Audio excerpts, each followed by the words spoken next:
저희 수요일의 첫 번째 코너 가장 신선하고 프레시한 메뉴죠. 네. 뉴스오 준비되어 있고요. 오늘 대리킴님 오셨습니다. 안녕하십니까? 안녕하세요. 안녕하세요. 네, 이 월드컵 네. 네 진행하고 딱 하시면 경기 딱 시작하시겠는데 부럽습니다. 아니 월드컵에 근데 관심이 없으시잖아요. 관심 저 없나요? 관심 많습니다. 관심 내일 있어요? 하지 않습니까, 우리나라? 내일 맞습니다. 맞아요. 네, 오. 알고 계시는군요. 잘 알고 계시네. 네, 내일도 네. 저는 여기를 잘 지킬 예정입니다. 알겠습니다. 이번에 월드컵 지금까지 이루어진 경기를 봤을 때 네.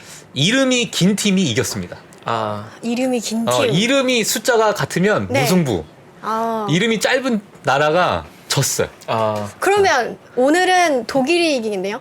오늘 독일과 일본 네. 무승부. 무승부죠. 무승부. 두 글자, 두 기준, 글자니까. 한글 기준. 영어로 한글 네. 기준으로. 잉글리시 기준 아닙니다. 네, 한국이니까. 아주 과학적인 분석. 왜냐면 그러면 우리 리퍼블릭 오브 코리아 하면 그렇죠. 우리가 1등 될 수 있다. 저희가 이제 라고 장혜성 월드컵 선배님이 우승국이 그러죠. 되는 거죠. 네. 네. 탑이 된 건가요? 그렇죠. 상상해도 네. 짜릿합니다. 네. 네. 알겠습니다. 일단 오늘 뉴스 그래도 바로 한번 오늘 가시죠. 뉴스는 봐야겠죠? 네, 뉴스 바로 한번 하겠습니다. 네. 첫 번째 페이지 보시면요. 네, S&P 500이 9월 이후에 두 달 만에 또 처음으로 4천선을 재돌파하는 모습을 보였는데요.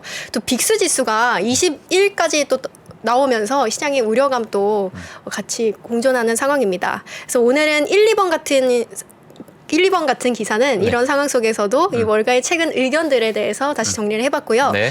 세 번째로는 최근 월가에서 자주 언급되고 있는 키워드가 EV, 전기차인데 이거 말고도 이 네 글자 기업들이 좀 앞으로도 좋을 수 있다라는 전망이 있는데 어떤 것들인지는 제가 뒤에서 말씀드리고요. 마지막 부분이 좀 내용이 길어서 제가 네. 앞부분을 최대한 간략하게 말씀드릴 텐데요. 시장을 판단하기 전에 고민해봐야 할 변수 7가지 차트가 있어서 하나씩 설명을 드리겠습니다. 예. 마지막이 기대됩니다. 맞아. 예. 자. 네. 그래서 다음 장 보시면 네. 시장 일부에서 인플레이션이 좀 정점을 찍고 경기가 회복되는 것 아니냐는 기대감이 좀 일고 있긴 하지만 뱅크 오브 아메리카 이 월가 펀드 매니저 그 설문조사 결과 한 10명 중에 9명은 내년에 미국 경제가 스태그플레이션에 또 빠질 것이다 라고 또 내다봤는데요. 그래도 월가 전략가들의 전망 내용을 보면 대부분 평균적으로는 내년 하반기쯤에 좀 반등할 수 있다라고 제시하는 모습을 보였고 또 특징 섹터로는 발음이 잘 안 나오네요. 특징 섹터로는 네. 네. 편하게 영어로 하셔도 됩니다. 네, 네. 영어로 진행하시죠, 편하게. 글로벌하니까요. 그게 더 안 될 것 같습니다. 네. 방어적인 섹터를 또 제시하고 있었습니다. 방어 섹터. 네. 그래서 첫 번째 줄 같이 보시면 네. 뱅크 오브 아메리카 전략가는 이전과 다른 경기 침체에 직면하면서 시장은 좀 더 많은 혼란을 겪을 것이고 내년 EPS 성장률이 마이너스 9%대를 기록할 것이라고 전망하기도 했는데요. 그래서 내년 3분기에 경기 침체 종료가 예상되면서 이 상반기가 매수 시점이라고 또 판단하기도 했고요. 비중 확대 섹터도 얘기를 했는데 또 에너지가 있었습니다. 에너지, 필수 소비재, 유틸리티, 금융주 등이 있었고요. 두 번째로는 오펜하이머입니다. 그래서 올해 반등 시도와 또 견고한 경기 지표가 한 2023년에 좀 랠리를 지지한다라고 분석하기도 했고요. 또 도이치뱅크에서는 역사적으로 이 미국 증시로의 자금 유입 패턴을 좀 분석을 했을 때 연말에서 3월 말까지는 자금 유입이 좀 뚜렷했다고 하면서 이 자사주 매입이 적극적으로 이루어지고 있기 때문에 이 증시의 상승 모멘텀을 기대할 수 있고 또 경제지표 관련한 호재가 추가로 나타날 경우에 이 랠리는 좀 강력해질 수 있다라고 또 시세하기도 했습니다. 예. 우리 최파고님께서는 어떻게 보시나요? 전 방금 전 기사가 굉장히 중요하다고 생각하는 게 네. 우리가 많은 영업 현장에 만난 많은 고객분이 요즘 그런 질문을 많이 받습니다. 내년에 경기 침체가 예견된다고 하는데 그럼 내년에 주식 안 해야 되는 거 아닌가요? 그런 질문을 많이 받거든요. 근데 이게 이제 딜레마죠. 많은 전략가들이 경제 침체국으로 예상하는데 강세장이라는 단어를 떠올리잖아요. 네. 그러니까 그게 우리가 생각하는 경기와 시장 사이의 시간 렉이 있기 때문에 어떻게 보면 침체에 대한 두려움이 극대화되는 시기가 투자하기엔 좋은 시기일 수 있거든요. 그래서 저 개인적으로는 내년도 상당히 좋은 장일 것 같다. 네, 저는 좋게 보고 있습니다. 근데 저 뱅크 오브 아메리카가 이제 3분기 경기 침체가 종료될 거다. 네. 근데 그럼 상반기가 매수 시점이다라는 게 미리 이제 선반영한다라는 거를 이제 얘기를 하는 거잖아요. 그렇죠. 사실 맞아요. 어찌 보면. 네. 네. 예, 그러니까 이제 내년 상반기 이제 저런 의견이 너무 많은 것 같아요. 최근에 내년 상반기 때 맞아요. 네. 매수 시점 올 것이다. 네. 이렇게. 근데 사실 투자자들은 성향에 따라 다르겠지만 한 박자 느린 투자자가 있고 한 박자 빠른 투자자가 있는데 경험적으로 한 박자 빠른 게 저는 더 좋았던 것 같아요. 네, 경험적으로. 왜냐하면 네. 이미 가격 조정이 충분히 이루어져 있는 상황이기 때문에 과연 메이저 하우스들이 바라보고 있는 상반기의 매수 기회란 게 여기에서 마이너스 20%는 급락 구간을 말하는 건 아닐 것 같고 회복이 언제 올지 모르기 때문에 어느 정도의 시간 텀을 둔다고 저는 보고 있거든요. 그래서 상반기가 매수 기회라는 표현에 굳이 뭐 6월 7월까지 기다리는 전략을 쓸 거냐 저는 아니라고 보고 있어서 저 개인적으로는 올해 네. 연말과 내년 1분기 정도가 사기 좋은 기회가 아닐까 저는 그렇게 보고 있습니다. 조금 더 두 발짝 앞서서 한 스텝 정도 앞서서. 빨리 가는 걸 예. 저는 더. 네. 한 분기 정도가 사실 한 스텝이죠. 뭐 한 달 빨리 산다 이건 아닌 것 같고 예. 네. 분기로 봤을 때는 1분기가 좋은 매수기일 것 1분기가 같다. 네. 알겠습니다. 네, 이어서 네. 또 골드만삭스 선생님께서는 또 어떻게 골드만삭스 보시는지. 선생님, 그 선생님 있었어요? 골드만삭스 네. 삭스 남아 선생님. 있었군요. 양말 선생님. 네. 예. 네, 다음 기사입니다. 네. 기본적으로 좀 미국 경제가 연착륙할 것이라는 2023년 전망과 함께 특정 분야의 비중 확대를 또 권고하는 모습을 보였는데요. 이런 좀 위험에 대비해서 포트폴리오를 저금리 위험의 방어주 쪽으로 좀 주목해야 한다라고 주장을 했습니다. 그래서 역사적으로 스태그플레이션 기간에 에너지 부분이 시장을 좀 아웃퍼폼하는 경향이 있기 때문에 또 에너지를 한 번 더 추천하기도 했고요. 또 네. 통신 서비스와 의류 분야도 좀 비중 확대를 권고하기도 했습니다. 또 여기에 적혀 있진 않지만 한국 주식 비중을 중립에서 또 비중 확대로 또 올리기도 했거든요. 근데 밸류에이션도 좀 낮고 2024년에 이 한국 기업들의 실적도 좋아지고 또 MSCI 이거는 뭐 계속 언급되고 있다고 아까 말씀 주시기도 했는데 또 선진지수 편입 전 단계인 이 관찰국에 등재될 가능성이 지금 계속 언급되고 있는 상황이기 때문에 예. 계속 이제 한국도 비중 확대를 하는 모습을 보였고요. 한국도? 네. 알겠습니다. 정강훈 매니저님이 또 한국에 대해서 좋게 얘기해 주실 것 같아요. 맞아요. 글로벌 시장에서 한국의 위상이 조금씩 높아진다는 느낌. 월드컵에서도 좀 임팩트를 보여주면 좋겠습니다. 그러니까요. 중국도 또 뭐 해야 된다. 네. 비중 확대해야 된다. 또 발표하기도 골드만삭스가? 네, 네. 그러니까 중국하고 한국을 좋아하는 것 같아. 최근 골드만삭스가. 골드만삭스는 이머징에 대한 비중 확대 얘기를 좀 하는 것 같아요. 네. 네. 일단은 미국에서 기존에 미국의 성장이 이끌어갔던 빅테크들이 약간 힘을 잃으니까 네. 또 상대적으로 성장이 좀 돋보이는 국가들이 있다 이렇게 보는 것 같습니다. 네. 알겠습니다. 알겠습니다. 네. 이런 상황에서 네. 또 다른 투자 의견을 낸 이 아이비가 있는데요. 네네. UBS입니다. 네, UBS. 네, UBS에서 땡땡땡땡 기업이라고 했는데 네. 뭘까요? 땡땡땡땡. 땡땡땡땡. EV가 아닌 땡땡땡땡. 땡땡땡땡. 너무 길다. 못 맞추시는 것 대한민국 기업. 같으니까 예. 자율주행입니다. 자율주행. 자율주행. 그래서 최근에 EV나 이 전기차 등에 관한 키워드들이 많이 언급이 되고 있는데요. 네. UBS에서는 이 전 세계는 전기차 혁명을 받아들이고 좀 주목하고 있는 상황이지만 이 자율주행이 결국에는 자동차 분야에서 EV를 좀 능가할 것이라고 또 전망하기도 했습니다. 예.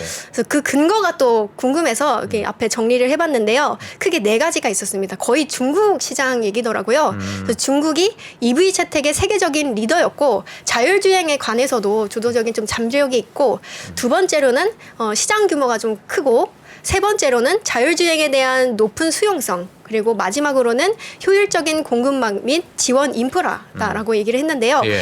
또 잠재적으로 이 중국에서 자율주행 시장이 2030년까지 1,000억 달러에 또 이를 것으로 추정하기도 했습니다. 그래서 봐야 할 기업들에 대해서 또 궁금하더라고요. 네. 그래서 보니까 역시 빠질 수 없는 테슬라가 있었습니다. 테슬라. 네. 그래서 가장 강력한 자율주행 차량 및 기계학습 노하우를 가진 기업이라고 꼽았고요. 두 번째로는 우리 엔비디아. 가 아니라 엔비디아와 같이 파트너십을 맺고 있는 메르세데스 벤츠입니다. 벤츠 저도 참 좋아하는데 네. 그리고 인간과 차량 상호작용 그리고 자율주행 분야에서 업계의 또 선두주자로 꼽히고 있는 리오토와 샤오펑도 또 리오토 샤오펑. 네, 제시를 했고요. 네. 또 공급망 하단에서는 바이두 등을 또 추천하기도 했습니다. 예. 이게 지금 오늘 가져오는 기사들이 사실 너무 다들 좋아서 제가 또 굳이 첨언하게 되는데 지금 사실 그 대리님이 시간이 없어서 지금 초조한데 제가 시간 뺏는 건 너무 미안하지만 요건 좀 괜찮습니다. 중요한 게 네네. 전기차와 자율주행차가 뭐가 다르냐 구분 안 된다고 하는 분들 많으신데 이거는 명확한 게 우리가 컴퓨터가 세상을 바꾼 게 3차 산업혁명이었거든요. 인터넷이 있었지만 그전에 퍼스널 컴퓨터 시대가 있었는데 컴퓨터 제조업체가 전기차인 거고요.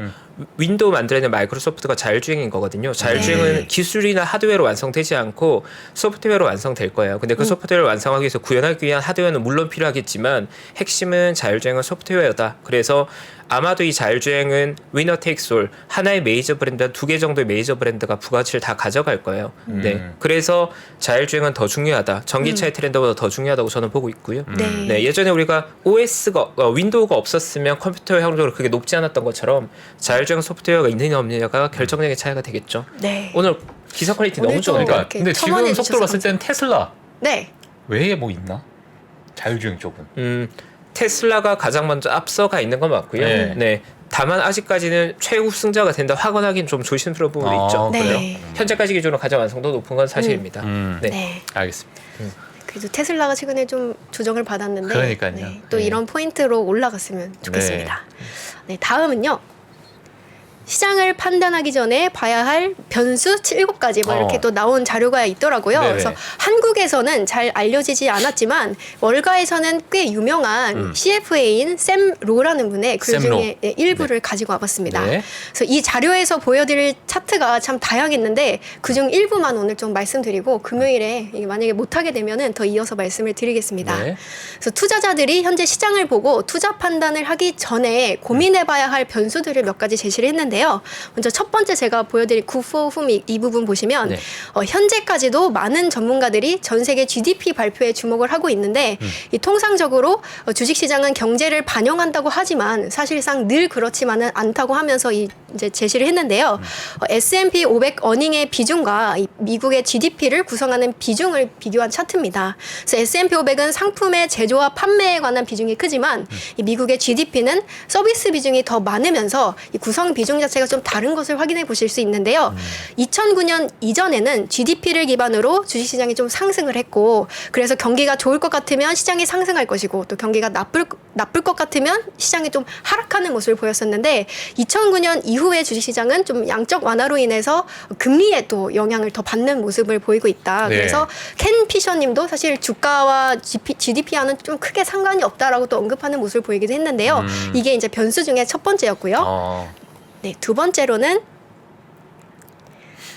일반적으로 좀 기대치를 상회하는 것은 좋은 일이다라고 많이 알고 계신데요. 네. 실적 발표에서 예상치를 상회했다라는 의미가 요즘에 좀 사라졌다라고 설명을 했습니다. 그래서 차트를 보시면 2006년부터 최근 3Q까지의 그 S&P 500 이익 추정치 추이를 나타낸 차트입니다. 그래서 초록색 선은 역사적 평균치라고 보시면 되고요. 최근 어닝이 비트하는 폭이 급격하게 감소하면서 이 역사적인 평균치로 돌아온 것을 확인하실 수 있는데 그래서 이 차트를 통해서 애널리스트들의 전망치와 실제 결과의 역사를 좀 살펴보면 이 예상치를 뛰어넘는 것이 그렇게 특별하지 않다는 것을 알 수 있고 여기에 더해서 이 분기별 기대치가 존재하는 것만으로도 오히려 그 다양한 불미스러운 단기 행동을 촉진할 수 있다라고 주장하기도 했습니다. 네. 계속 이런- 끄덕끄덕 해주시더라고요. 예. 이런 게 참 중요한 것 같아요, 사실. 저희가 네. 맹신할 수 있는 부분인데, 그쵸. 예, 이런 부분을 보면서, 아, 이게 어찌 보면은 그냥 정상화되고 있는 부분이구나, 네. 지금 이 상황이. 이렇게 좀 볼 수 있으니까요. 이 자료를 냈던 포인트가 네. 너무 이제 사람들이 그 뉴스 헤드라인에만 집중하고 있다. 그러니까. 네, 그래서 네. 좀 이런 것도 객관적으로 지표를 좀 해석해 볼 필요가 있다라고 하면서 이 변수를 이제 얘기를 한 거고요. 네. 다음 것도 보시면 통상적으로 자사주 매입은 발행 주식수를 감소시킬 수 있고 또 EPS 증가의 요인으로 인식되고 있는 게 이제 통상적인데 네. 이 쌤은 반드시 또 그렇지만은 않다라고 또 말하기도 했습니다. 그래서 아래 차트를 좀 보시면 자사주 매입이 올해 2분기에 슬로우해지는 동안 S&P 500 배당은 지속적으로 상승했다라는 이 내용의 표인데요.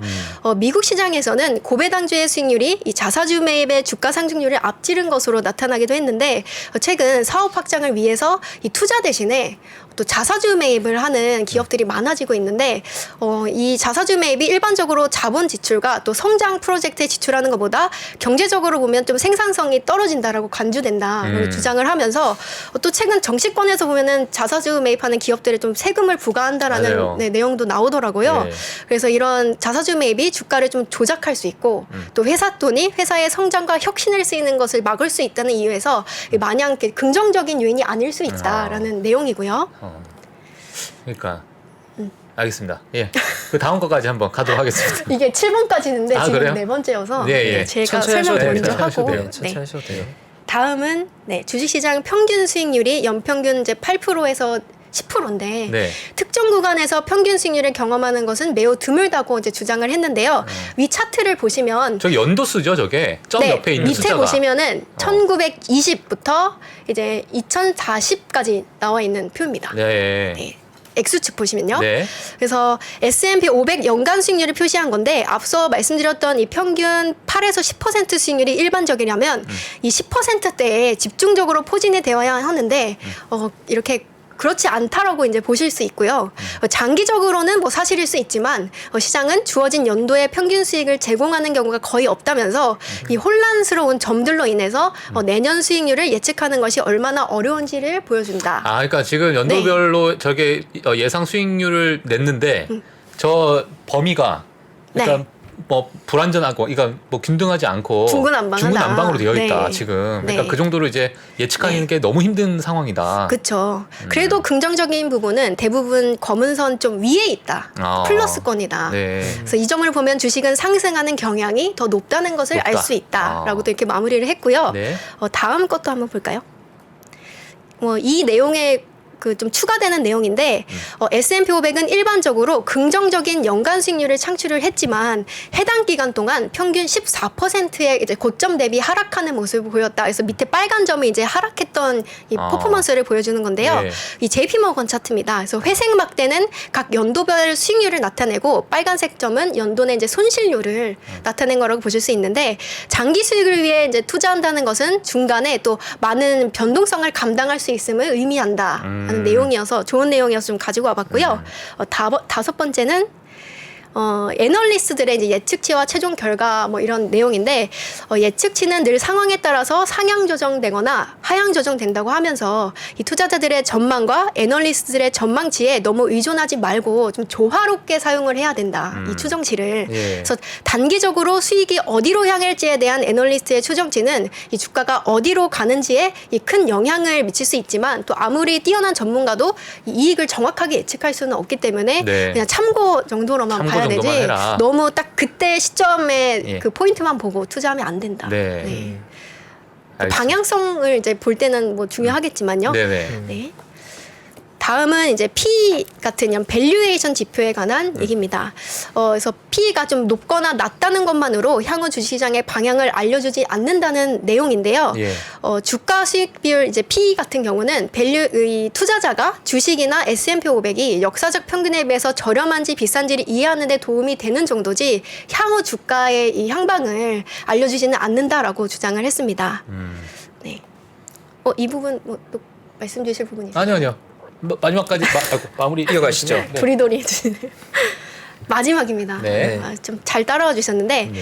경기가 호황인 상황에서도 노동자들의 그 해고는 매월 이루어지고 있습니다. 그래서 최근에 이제 빅테크 해고에 대해서 많이 이제 월가에서 언급이 되고 있는데요. 네. 이런 맥락이 없는 보고서에 현혹되지 말라라는 내용을 마지막으로 네. 했는데요. 사실 이 뒤에 내용이 더 많은데 이 부분은 또 박 선생님께서 네. 3부에서 이어서 또 네, 해주신다고 제가 이어서 하니까 또 하도록 네, 하겠습니다. 저는 네, 여기서 또 토스하시죠. 마무리를 예, 하겠습니다. 토스하고 사실 이제 오늘 네. 준비해 주신 그 내용 중에 그 뒤에 엄청나게 지표가 많이 있어요. 네. 근데 이걸 다 하기가 네. 사실 쉽지 않습니다. 예, 이건 지표만 보기도 좀 이상하고. 네. 그래서 저희가 사실 저랑 이제 저희 대리킴 해서 저희가 네이버 프리미엄 거기에 저희가 자료를 좀 올리고 있어요. 아 그래요? 네, 네이버 프리미엄 올리고 있는데 제가 뒤에 가서 그 부분 또 설명을 한번 해드리도록 하겠습니다. 그 프리미엄에서 저희가 이제 월가에서 저 같은 경우는 하루에 거의 30개에서 50개의 기사를 항상 정리를 하거든요. 이제 거기서 이제 중요한 것들을 항상 올려드리는데 너무 이제 시간이 없으시니까 그러니까요. 네, 저희 자료 보시면서 네. 좀 하루 시장 정리를 하시는 게 어떨까 싶습니다. 알겠습니다. 훌륭합니다. 예, 자 오늘 너무 좀 지표에 또 현혹되지 말고 좀 많은 이제 중구난방하는 그러한 부분도 있으니까 뭐 네. 맹신하지 말라. 예, 네. 그러한 메시지로 네. 마무리하도록 하겠습니다. 네. 네, 오늘 뉴스 정리 감사하고요. 네. 오늘 제가 화면을 보니까 네. 오늘 우리가 세 명 다 니트를 입는데 저는 파란색, 우리 박 선생님이 노란색, 저기 대리킴님은 또 약간 빨간색이에요. 컬러풀하네. 깜짝 놀랐습니다. 조화롭네요. 그러네요. 네. 오늘 내일 네. 참고로 한국이 이겼으면 좋겠습니다. 아유, 알겠습니다. 당연히 압승이죠. 네. 네. 네. 저도 감히 바랍니다. 알겠습니다. 네. 오늘도 감사드리고요. 네. 감사합니다. 소중한 뉴스 감사합니다. 네. 감사합니다. 금요일날 뵙도록 하겠습니다. 네. 감사합니다. 네, 감사합니다. 보시면 이제 다이어리가 떡상내는 다이어리가 들어 있습니다. 작년에 다이어리를 출시해 여러분과 함께 모은 다이어리 판매금을 청소년의 자립을 지원하는 데 전액 기부했었는데요. 올해도 2023년 다이어리와 함께 따뜻한 연말을 만들어 보려 합니다. 3프로TV 다이어리와 2023년의 시작을 이웃과 함께 나눠보시기 바랍니다. 자세한 구매 방법은 영상 하단 댓글을 확인해 주십시오.